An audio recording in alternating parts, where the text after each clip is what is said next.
We have a clockwork mechanism that will ring the bell, but we've pumped out all the air from this bell jar, and so when I start it running, you won't be able to hear it.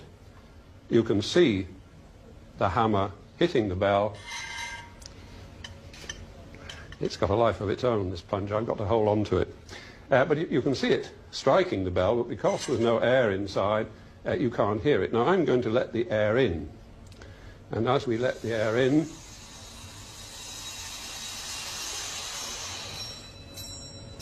now I think you can hear the bell quite clearly. And that's a very nice experiment to demonstrate how air is needed for the transmission of sound.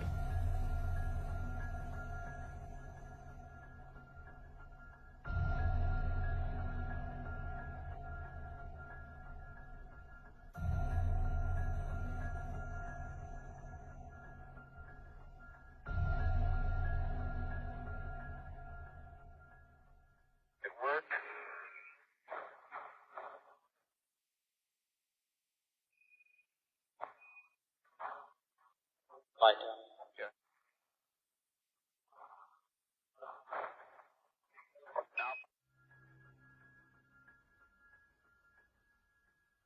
Touch light is in the camera box.